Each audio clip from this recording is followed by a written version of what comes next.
सलाम दोस्तों, मैं हूं उमैस मुनीर। आप देख रहे हैं हमारा यूट्यूब चैनल। दोस्तों, कल की वीडियो में हमने एक सवाल उठाया था और आज भारत के वजीर दाखिला अमित शाह ने बजाते खुद उसका जवाब दिया है और ऐसा भोंडा जवाब दिया है जिसके बाद मजीद सवालात ने जन्म ले लिया। आज इंडियन पार्लियामेंट लोकसभा के अंदर तारीखी इजलास हुआ है और मोदी सरकार की वो दुर्गत बनाई गई है जो कि पाकिस्तान भी शायद कभी ना बना पाता। ऐसे सवाल जो कि पाकिस्तान इस ऑपरेशन सिंदूर और उसकी नाकामी के बाद मुसलसल पूछता चला आ रहा है, आज वही सवाल इनके अपने लोगों ने इनका गिरेबान पकड़कर पूछे। इनके सामने सबूत रखे गए कि भाई बताओ, तुम लोग कहते हो कि हमारे राफेल नहीं गिरे, हमारा ये नुकसान नहीं हुआ, हमारा ऑपरेशन सिंदूर कामयाब रहा, तो फिर ये क्या है? वही सवाल जो कि पाकिस्तान के थे आज इनकी लोकसभा के अंदर गूंजते रहे हैं। इनसे पूछा जाता रहा कि आखिर ऐसा क्यों किया गया। जब हमारे फौजी अफसरान ने शिकस्त को तस्लीम कर लिया, जब हमारे फौजी अफसरान ने यह बात मान ली कि हमारा नुकसान हुआ है, तो फिर आप लोगों को क्या तकलीफ है? आज मोदी सरकार को वो डेंट डाला गया है कि ये तारीखी जो इजलास है वो समझा जा रहा है। आज के इजलास के अंदर क्या कुछ हुआ है और अब वही जो बयानिया या वो बात जो कि हमारी फौज की जानिब से सामने आई थी, अब वही बात उनकी पार्लियामेंट के अंदर भी हुई है। वो बात क्या थी आज की वीडियो में इन तमाम पर गुफ्तगू करेंगे, लेकिन उससे पहले हमारी आपसे दस्तबस्ता गुजारिश है कि इस चैनल को लाइक कीजिए, सब्सक्राइब कीजिए और बेल आइकन को लाजमी दबा दीजिए ताकि हर नई आने वाली वीडियो आप तक बर वक्त पहुंच सके। दोस्तों, 6 रोज का ये इजलास है और देखिए जरा हुआ क्या है, जरा वो समझ लीजिए। कल के रोज ये इजलास शुरू होता है और ये इजलास का जो एजेंडा था वो ये था कि ऑपरेशन सिंदूर के ऊपर रखा जाएगा। अब ये जो इजलास है लोकसभा का, इंडियन पार्लियामेंट का, जो कि इस वक्त आपने सुन लिया होगा कहीं ना कहीं पे, वहां पे ये जो तमाम तर महफिल सजाई गई, ये उनकी अपोजिशन के कहने पर सजाई गई, मतलब कांग्रेस के कहने पर सजाई गई और उन्होंने ये इसलिए रखी थी ताकि हम लोग हुकूमत को अकाउंटेबल ठहरा सके, उनका एहतसाब कर सकें कि भाई ऑपरेशन सिंदूर का हिसाब तो दो, इसके अंदर हमारा कितने अरबों का नुकसान हुआ, हमें कैसे नुकसान हुआ और क्यों कर हुआ, ये तमाम सवाल पूछे जाने थे और इसका ही इंतजार था। लेकिन इन्होंने किया क्या? उसी दिन जब ये इजलास शुरू होना था, एक ऑपरेशन महादेव किया गया। ऑपरेशन महादेव के नतीजे में कश्मीर के अंदर 3 जो लोग हैं उनको फेक इनकाउंटर करके पार कर दिया। और वो फेक इनकाउंटर किनका किया गया? पाकिस्तानियों का। वो पाकिस्तानी जो कि इनकी जेल के अंदर मौजूद हैं या फिर वो जो कि कश्मीर के अंदर तहरीक चलाने का इरादा रखते हैं, आज़ादी की तहरीक चलाने का इरादा रखते हैं, उनको गिरफ्तार करके फेक इनकाउंटर किया और उनको पार लगा दिया। यही बात जो है हमारे सिक्योरिटी ज़राए की जानिब से कल सामने आई थी कि ये करने वाले हैं, एग्जैक्टली ये करने वाले हैं और उसके बाद ये कहेंगे कि ये पहलगाम वाक़ये के अंदर मुलव्विस थे या इन्होंने पहलगाम वाक़या किया था। अब कल हमने ये कहा था कि भाई आप लोगों ने अगर उन 3 लोगों को मारा है या फायरिंग का तबादला होने के बाद वो मर गए हैं, तो आप लोगों को पता कैसे लगा कि वो 3 लोग वही थे जिन्होंने पहलगाम वाक़या किया? क्योंकि आज कई माह गुजर चुके हैं पहलगाम वाक़ये के, कोई सबूत इनके पास मौजूद नहीं है। जो लोग इन्होंने पहले आइडेंटिफाई किए थे, इनकी अपनी नेशनल इन्वेस्टिगेशन एजेंसी ने उनको डिनाई कर दिया कि वो स्केचेस गलत थे। लेकिन फिर आखिर ऐसा क्या हुआ कि अचानक से आप लोगों की उनके साथ झड़प हो गई और झड़प के नतीजे में वो मारे गए? तो आज उनके जो अमित शाह हैं, वजीर दाखिला हैं, उन्होंने ये बात कही है कि वो लोग जो हैं उनके पास वोटर आईडी जो थी वो बताती थी कि वो पाकिस्तानी थे। और उसके बाद एक और जो बात उन्होंने की, जरा मुलाहिजा कीजिए, चॉकलेट। कहते हैं कि उनके पास से चॉकलेट बरामद हुई है जो कि पाकिस्तानी थी। चॉकलेट की बिना के ऊपर इन्होंने 3 लोगों को मारा है और कह रहे हैं कि पहलगाम वाक़या उन्होंने किया था।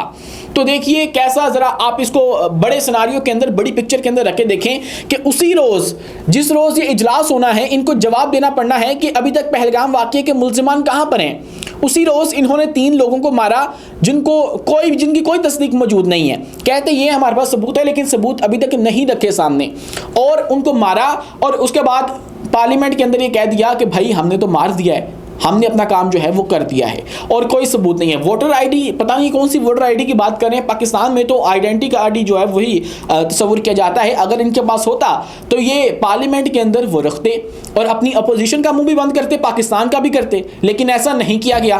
तो हम फिर क्या समझें?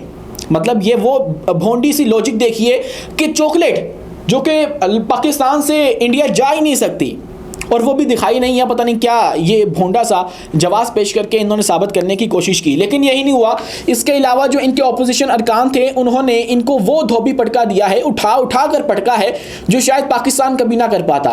पाकिस्तान ने वो सवाल किए इनसे जो कि आज इनकी पार्लियामेंट के अंदर भी हुए, और वो सवाल कुछ यूं थे कि हमने सबूत रखे थे दुनिया के सामने कि हमारे पास राफेल गिरने के सबूत हैं। हमने तो ऑडियोस भी सुना दी थी, उसके बाद हमने आप लोगों को आपके नंबर भी बता दिए थे। आज हुआ क्या है, जरा कुछ बयानात आप मुलाहिजा कीजिए। कांग्रेस के रुकने पार्लियामेंट राजा अमरिंदर सिंह ने लोकसभा में तबाहशुदा राफेल तैयारे की तस्वीर लहरा दी। अमरिंदर सिंह ने भारतीय पंजाब में गिरने वाले राफेल जंगी तैयारे की तस्वीर लहरा कर कहा, मैं तैयारा गिरने के मुकाम पर खुद गया। यानी कि वो कह रहा है कि मैं उस जगह मौजूद था जहां पे ये राफेल तैयारा गिरा। मैं नहीं कह रहा हूं, आपका अपना पार्लियामेंटेरियन कह रहा है। उसके बाद कहते हैं कि ये तैयारा कशीदगी के पहले रोज गिरा था। BS001 वो नंबर भी बताते हैं। बाकी नंबर कौन से हैं वो मैं आपको इसी वीडियो के अंदर बताता हूं। उन्होंने एक नंबर बताया जो कि बिल्कुल ठीक है, जो कि हमारी फोर्सेस भी क्लेम करती हैं और हमारी जानिब से भी दिया गया है, और जिसके नतीजे में एक शख्स हलाक और 9 जख्मी हुए। ये मीडिया आया और एयर मार्शल भारती ने भी तस्लीम किया, लेकिन उन्होंने अनआइडेंटिफाइड तैयारा कहकर जान छुड़ा ली थी। लेकिन ये तैयारा राफेल तैयारा था। उन्होंने 001 का नंबर दिया है। अगर मैं आपको बाकी इनके राफेल तैयारों के या दूसरे तैयारों के जो नंबर्स हैं वो मैं आपके सामने रखूं तो एक BS001 का उन्होंने बता दिया जो कि नंबर 17 स्क्वाड्रन से है इनके। दूसरा जो तैयारा है वो BS022 नंबर 101 स्क्वाड्रन से है।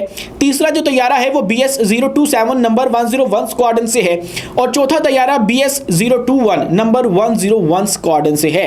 आप लोग अपने ये तमाम तर तैयारे दुनिया के सामने रख दो, बात फिर वही है। मतलब कि चेक करने का बहुत आसान तरीका है। पाकिस्तान को आप लोगों ने लाजवाब करना है तो आप लोगों के पास ये मौका है। आप लोग वही तैयारे दुनिया के सामने रख दो कि हमारे 36 में से ये तैयारे यहाँ पे खड़े हैं जिनको आप लोग कह रहे हो। मतलब हम ये नहीं कहते आप लोग सारे हमें दिखा दो, अपना पूरा स्क्वाड्रन दिखा दो राफेल तैयारों का। हम लोग कहते हैं कि सिर्फ जो तैयारे हमने आइडेंटिफाई किए हैं आप लोग वो हमारे सामने रख दो, तो फिर क्या होगा, हम लोग मान जाएंगे, हमारा मुंह बंद हो जाएगा। हम लोग किस मुंह से फिर बात करेंगे, क्योंकि आप लोगों ने दिखा दिए।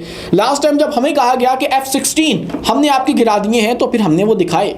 हमने कहा कि भाई ये खड़े हैं, आप लोग क्लेम कर रहे हो आप लोगों ने गिरा दिए, तो ये कैसे मुमकिन है कि हमारे पास वो खड़े भी हैं और आप लोगों ने गिरा भी दिए हैं। हमने पूरी दुनिया के सामने वो सबूत रखे थे।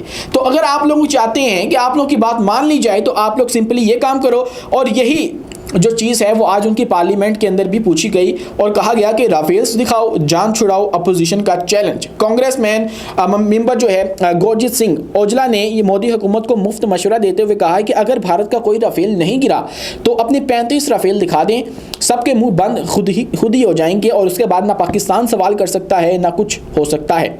इसी के साथ जो राहुल गांधी हैं उन्होंने भी बड़े ज़बरदस्त किस्म के जो सवालात हैं वो इनके ऊपर उठा दिए हैं। उनका जो भी अपोजिशन मेंबर था उन्होंने जो है वो इनके ऊपर कड़े जो सवालात हैं वो उठाए हैं, और वो सवालात उठाए हैं जो कि पाकिस्तान भी अभी तक नहीं कर रहा। मतलब कि वो ये भी बताते हैं कि 3 राफेल, एक सुखोई 30M और MMKI और एक MiG-29 फाइटर जेट खोए हमने, और S-400 भी हमारा तबाह हुआ है। आप लोग ये तमाम पर चीज़ें क्यों नहीं दुनिया के सामने रखते? और ये बातें जो हैं वो आज उनकी पार्लियामेंट के अंदर होती रही हैं। मोदी को जो है वो पकड़ा गया, उसको गिरबान से पकड़ा गया, और आज उनकी ये जो पार्लियामेंट का इजलास था वो तारीखी इजलास था। मतलब कि आप देखिए कि ये इजलास याद रखा जाएगा जब भी ऑपरेशन सिंदूर की कामयाबी की ये बात करेंगे, जिसको अभी अपने निसाब के अंदर शामिल करने की बातें करते हैं। तो क्या ये निसाब में ये बातें शामिल करेंगे कि जब पार्लियामेंट के अंदर हमारा ये इजलास हुआ तो तब हमारे लोगों ने हमारी धोती खोल दी, हमें नंगा कर दिया, हमारा जो तमाम तर हमने झूठों का एक पलंदा खड़ा किया था ऑपरेशन सिंदूर की कामयाबी के ऊपर, हमने गोदी मीडिया से वो धड़ाधड़ चीज़ें चलवाई, और उसके बाद हमने घर घर जाके सिंदूर दिया लोगों को। उसका ये नतीजा निकला कि बाद में हमारे 6 तैयारे तबाह निकले, 7 तैयारे तबाह निकले, और उसके बाद हमारे दिफाई निज़ाम जो है उसको नुकसान पहुँचा। आज ये तो हो गया उनकी अपनी पार्लियामेंट से, इजलास अभी भी जारी है, मज़ीद जो सवालात हैं वो किए जाएंगे, और उनके जो वज़ीर दिफा हैं उन्होंने भी धमकियां लगाई इन सबको। लेकिन हुआ ये है कि एक और डेवलपमेंट है, और वो है PL-16 के हवाले से। PL-15 को आपने सुना होगा, PL-17 की बातें भी आपने सुनी होंगी जो कि पाकिस्तान को मिलने वाला है, लेकिन चीन का PL-16 मंज़िल-ए-आम पर आ चुका है।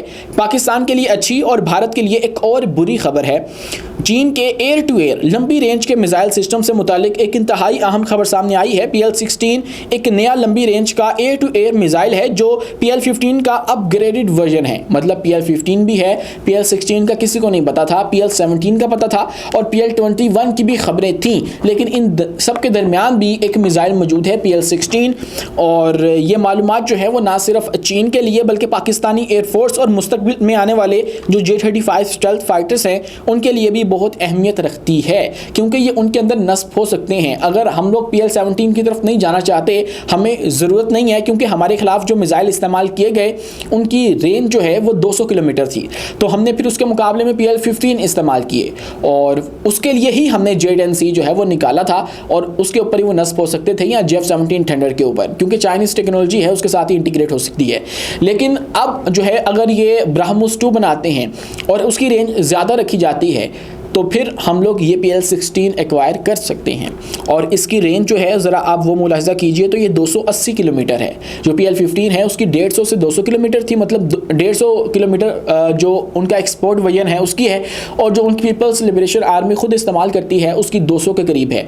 तो अब ये वाला जो PL-16 है इसकी 280 किलोमीटर है, यानी कि 3, और PL-17 की फिर 400 आ जाती है, 400 से 500 आ जाती है, फिर PL-21 की उससे ज़्यादा आप ज़रा देख लीजिए। लेकिन अब ये एक अच्छी खबर है कि अगर मुस्तकबिल के अंदर भारत अपने मिसाइलों की रेंज बढ़ाकर पाकिस्तान के ऊपर अटैक करने की कोशिश करता है या दूसरे जो ज़राए हैं उनसे अटैक करने की कोशिश करता है, तो हमारे पास ये ऑप्शन मौजूद होगी कि हम लोग अपने PL-16 या चाइना के PL-16 को इस्तेमाल कर लें। आज के लिए इतना ही। अपने मेज़बान उमैस मुनीर को दीजिए इजाज़त। मिलते हैं अगली वीडियो में किसी नई मालूमात के साथ। शुक्रिया, अल्लाह हाफ़िज़।